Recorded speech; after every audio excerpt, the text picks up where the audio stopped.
and welcome to Witness. I'm Rida Fakhri. Today's Witness is the first in our three-part series, Nablus, the Business of Occupation, where we look at the daily realities of the Nablus economy under Israeli control.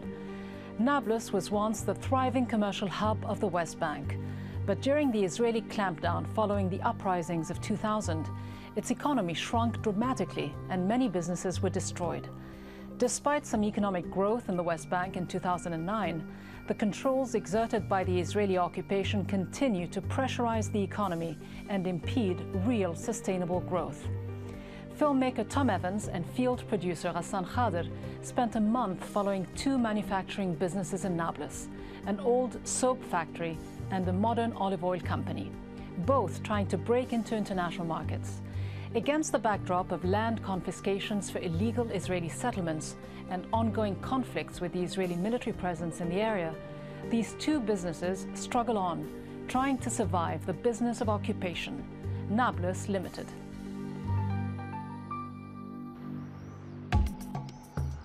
Nablus city is the historic commercial capital of Palestine and a main target of Israel's military occupation of the West Bank. Many once thriving industries have been crippled by the occupation forces. Israeli raids have almost destroyed the famous Nablus soap industry, and the olive farmland surrounding Nablus continues to be confiscated to facilitate settlement building. This land confiscation threatens not only the olive farmers themselves, but also the olive oil production companies that rely on them.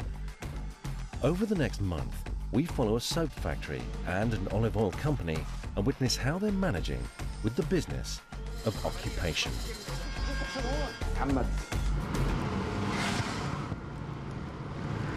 Mujtaba Tabele is the general manager of Nablus soap. عمليا إنها بتشتغل في صناعة الصابون تحديدا في عملية تقطيع الصابون من أكثر من 400 سنة. أنا من عائلة يعني طول عمرها بتشتغل بالصابون في المصنع. أنا طبعا والدي وأخوي وأختي. خلال الانتفاضة هاي اللي هي كانت مع بداية 2000 تاع مدينة نابلس حصرت حصار كامل، وكان هناك استهداف واضح ومباشر لكل المؤسسات الاقتصادية والصناعية الموجودة في البلد. وكان من أهم هاي الأماكن اللي انقصفت خلال الانتفاضة هاي اللي كانت مصانع الصابون. Mujtaba's family factory used to be in the old city, the commercial heart of Nablus, where he still buys his soap ingredients. السلام عليكم. العافية عمي. مرحبا بركة. السلام عليكم ورحمة الله شباب. هذا القطين. هذا خليلي. هذا بلدي منطقة عفوا بلدي لا أنا برضه بحط 200 كيلو. زبيب برضه 200 كيلو. زعفران 150. عن والده يعني كان والده يعني زبون محل والده يعني مش هو لسه عن والده متوارثة يعني. Israeli military incursions into the old city have partially or completely destroyed over 1,500 businesses since the Second Intifada began in 2000. Before 2000, there were around 40 soap factories in Nablus, but only 2 survived the impact of the Israeli attacks.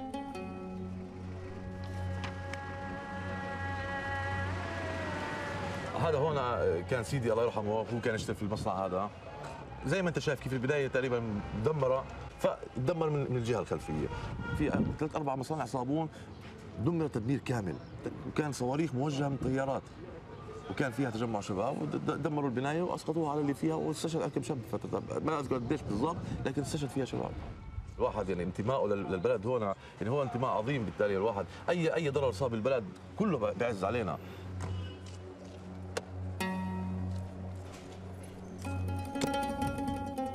Mujtaba decided to rebuild his family business in an industrial village just outside Nablus in the desperate hope of keeping it alive.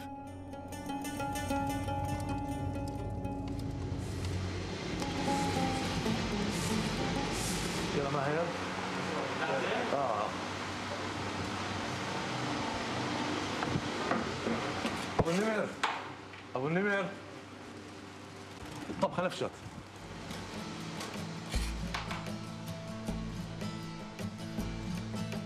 Mujtaba still uses traditional soap-making methods, but he is now looking to expand his business and will be trying to develop the company internationally.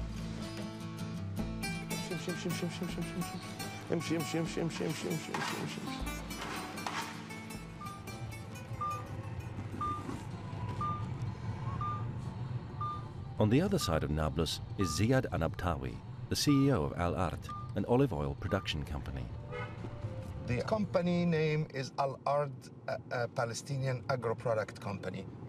It's specialized mainly in production and marketing of the Palestinian premium olive oil.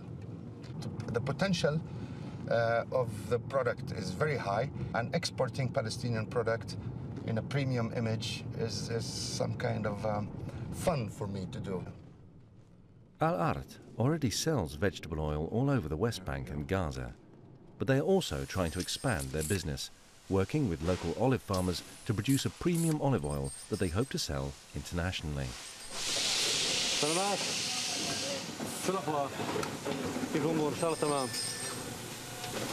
Ali Ghanem is the production manager and in charge of the everyday running of the factory. ففي عندي تحديات كبيرة بتواجهني إذا أنا بوعد زبون أو أوصل له بضاعة اليوم أو على موعد معين ما بكون وثقان 100% إنه هاي البضاعة تصل للزبون في الموعد المطلوب. السبب طبعا كبير ومعروف، ساعتين بسبب الحوادث، بسبب المعيقات، بسبب التفتيش الأمني اللي ممكن الجانب الإسرائيلي يوضعها على الحوادث. يعني بدك تحط خطة ثم خطة بديلة ثم خطة بديلة ثم خطة بديلة، وهذا الكلام مرهق تماما.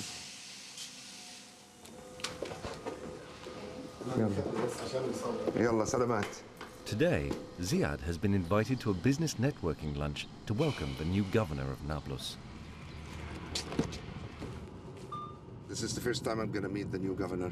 It's always important to make a good impression and to maintain good relationship with the surrounding people, especially an important character like the governor.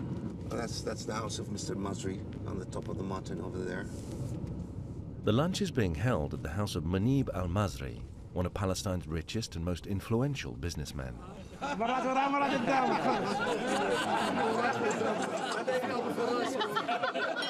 والحمد لله اليوم نجتمع من شان نرحب بأخي أبو صالح، أخي أبو صالح الشخص الإنسان والمناضل، وفين ما رحنا بنسمع عن نضال أخي أبو صالح ورؤيته العظيمة وإدارته لشؤون البلد.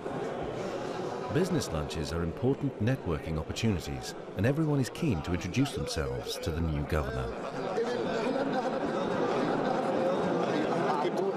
خلي الاحتلال يحل عنا، واحنا بنبني اقتصادنا، واحنا جدعان وقد هذا الحكي. احنا حاليا فكوا عنا واحنا بندير بالنا حاليا. والله التقيت الناس ولا اي مساعده من احد. احنا منتوجنا زيت الزيتون منتوج عالمي، يعني الان عم نصدر لبرا ويعني بنبيض الوجه. لما تيجي تزورنا تشرفنا، الله يبارك فيك. عليك عظيم. Ziad's olive oil is produced from olives from farmland all around Nablus. While Ziad enjoys his lunch, just 7 kilometers away, events are unfolding that could jeopardize his whole company.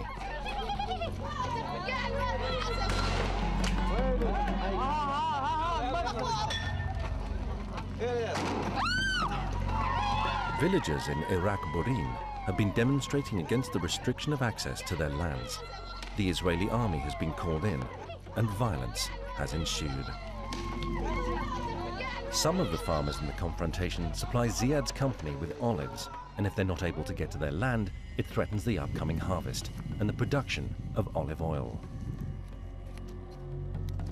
While young Palestinian villagers throw stones, the Israeli army fires tear gas and live ammunition. The violence escalates. Said Kadus, a 17-year-old, is shot in the head.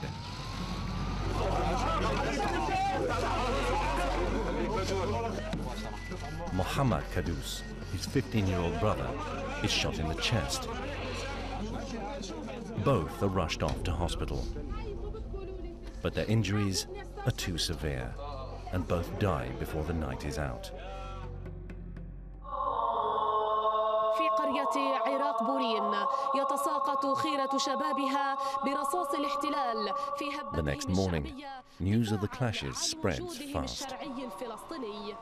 Localized violence often escalates into widespread fighting, and it is a big concern for all Nablusians, including the workers of Al-Ard.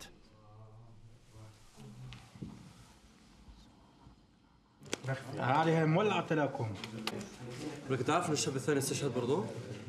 يعني اثنين صاروا؟ اثنين الصبح انا سمعتهم جاي. اثنين من عيله واحده دير بالك. انا بعرف كل يوم سبت بيطلعوا على في ارض شرق عراق بورين مصادرينها او بدهم يحطوا عليها مستوطن امتداد لها. شغلة خير اساسيه. لا نحن معين نطرح عليهم ونحن Ali, the production manager, and Shadi Daragmi, a farmer liaison officer, rush off to meet a group of farmers from the region under threat. They are some of the farmers who supply Al-Ard with olives, and they want to find out if the land confiscation may affect the upcoming harvest in that area. الأراضي اللي بيصادروا فيها حاليا المنطقة الغربية والمنطقة الجنوبية الغربية. يعني هذا الحكي ممكن انه يقل انتاجه بالسنة؟ والله ما بعرف، يعني شوف في منطقة اللي بعد الشارع اللي Despite worldwide condemnation, Israel continues to confiscate land for Israeli settlements, which are illegal under international law. There are now around 120 Israeli settlements housing more than 300,000 Israeli settlers all over the West Bank. Around 80% of all settlements are built on privately owned Palestinian land, seized by the Israeli occupation forces. This is the reality for many Nablus farmers. هلا حالك السلام عليكم. باخذوا اراضي، باخذوا زيتون، بقطفوا زيتون، باخذوا الزيتون المقطوف من الناس. ممكن انت تلقط زيتوناتك هم ياخذوهم ملقطات، ممكن يحرموك من وصول شجراتك ويلقطوهم هم. قديش بتتوقع انه من انتاج بينقص بسبب نسميها انه في الارض موجوده في منطقه الشارع الالتفافي او في المنطقه اللي فيها مستوطنين اللي على السطح ومش قادرين احنا نروح نوصل لها؟ من 25%. لو فيش مستوطنين بيقدروا الناس يوصلوا، بيسوي كاد الكمية اللي بيسويها حاليا على 3 أضعاف على 4 أضعاف. على الظروف. هي كمان في حواليها مناطق الناس ما بيقدروا يوصلوها لأنه بخافوا من الجو.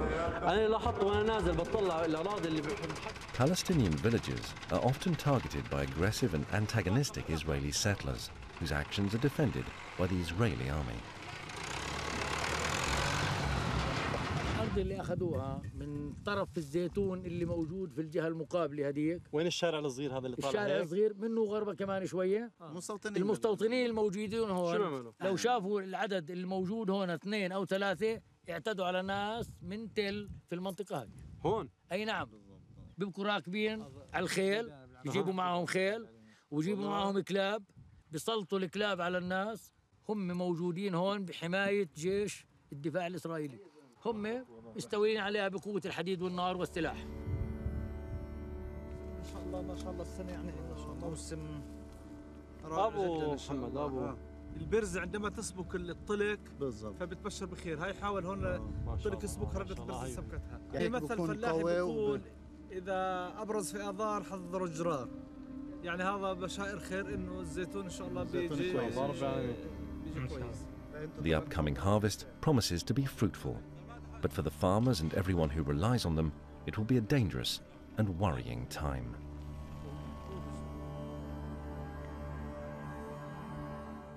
Join me after the break as Mujtaba faces an uncertain future and Ziad deals with some big international players.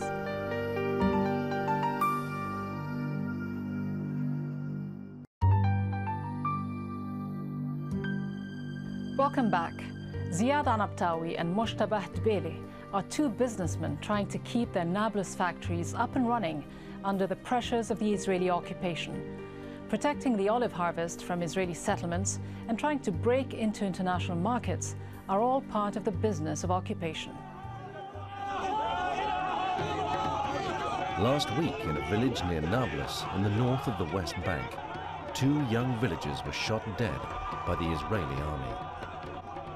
They were demonstrating against the seizure of Palestinian farmland to build an Israeli settlement. The Israeli government seizes land at will, but it's the Palestinians who pay the price for it.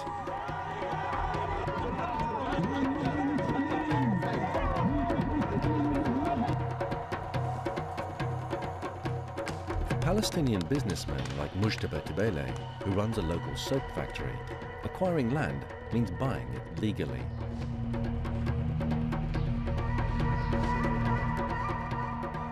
He wants to expand his business and buy the plot of land next to his factory. المساحة الحمد لله كثير منيحة. الأرض تيجي تقريبا 2 دونم ونص، يعني 2500 متر مربع. البناية اللي أنا يعني حاطها براسي إنها تكون مع بداية المصنع لنهايته من هنا، فتقريبا راح يكون عندنا بناء جديد حوالي 1000 متر مربع. أكيد مستقبل راح نكون أو بحاجة لبنايات أوسع. في نفس الوقت بنكون إن شاء الله رب العالمين الاحتلال انتهى اللي هو مشكلتنا الكبرى، وبالتالي بنقدر نوصل ونصبح مصنع زي الأسماء العالمية الموجودة في العالم. أكيد لازم نترك تركة منيحة لأولادنا. إحنا عائلة واحدة، ما بعرف الواحد شو بصير معه في المستقبل. Today, Mujtaba has a meeting with a representative from Chico Mendes, an Italian fair trade cooperative involving over 300 stores. Fine, how are you? Fine, thank you. You are welcome. Thank you very much. Here is the place that we are manufacturing. It's a chance to access a much wider market. Yes, you can notice it's almost not dried. You see, it's soft, but you can see here the difference. This one is going to be, it's of course it's harder than this. He'll have to impress with his traditional production methods dates and locally sourced raw materials. Yes. This is thyme. Yes, Making a good impression could lead to new international orders. But in Palestine, receiving orders is one thing, delivering them is quite another.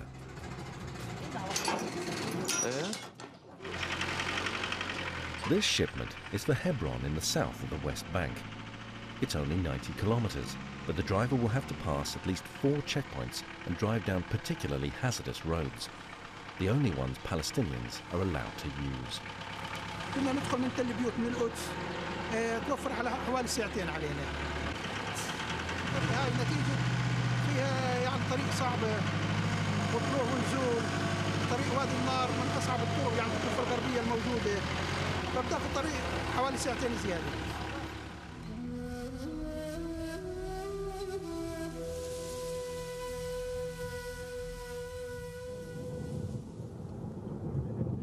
عليكم السلام. أهلا مصطفى، كيف حالك؟ Ziad is also on his way to the south of the West Bank. He has an hour and 20 minutes to get to Bethlehem, where he's attending a dinner organized by the Palestinian Prime Minister in honor of a Brazilian delegation that Ziad hopes to do business with.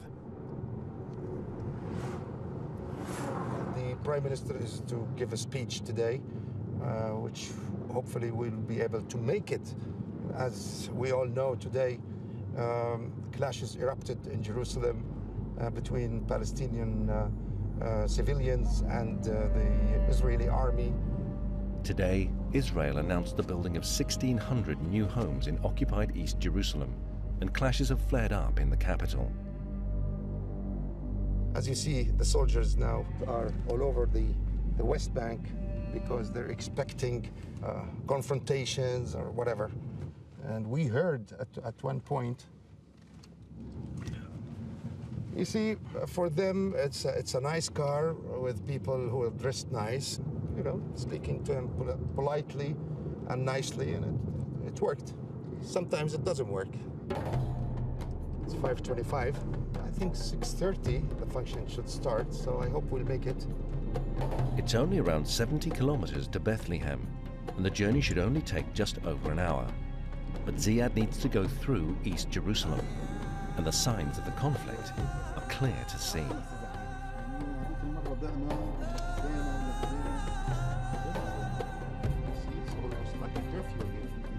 And I think, wow, there were fires. You see, they were road blocking, and no, it's a detour, another detour to the detour.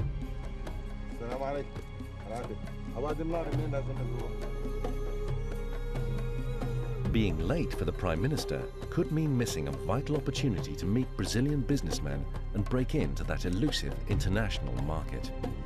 6:05, but I think I will make a phone call now to check the situation with this ceremony and everything. But just as they are back on track, they hit yet another checkpoint and yet another delay.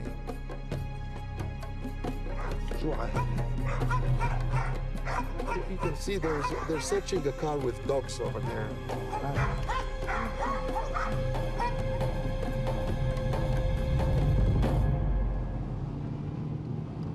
After 20 minutes waiting, they make it through the checkpoint and head on to Bethlehem. But Ziad is now about 40 minutes late. The speeches have already finished, and the delegation is heading up for dinner. What is this?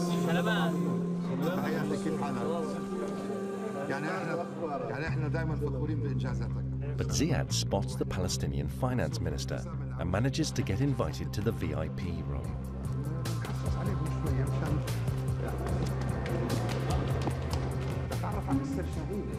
Among the VIPs are members of the Brazilian Chamber of Commerce, and Ziad doesn't waste any time in trying to impress. That our company is the first company in the world to obtain what's called the ISO 22000 in the olive oil sector. Therefore, the quality and the food safety measures are at the maximum level possible. How to do They need to participate in the food fair. That's an exhibition? All right. It will be free of charge for you. It will be free of charge. That's what he's saying. I put the space. Yes? You decorate it with your presents. Okay. Thank you very much. Things went great. The Brazilian side proposed to allocate a special pavilion for the Palestinian products and is going to facilitate the entrance of Palestinian olive oil by meaning of probably lowering or probably dropping the custom duties on olive oil imported from Palestine down to zero. And that's great news for us. We'll be able to sell. It's been a good day for Ziad and Mujtaba. Both have potential international markets to help take their companies to the next level. But to ship goods internationally, Palestinian companies have to go through Israeli-controlled borders, and that's where the challenge really begins.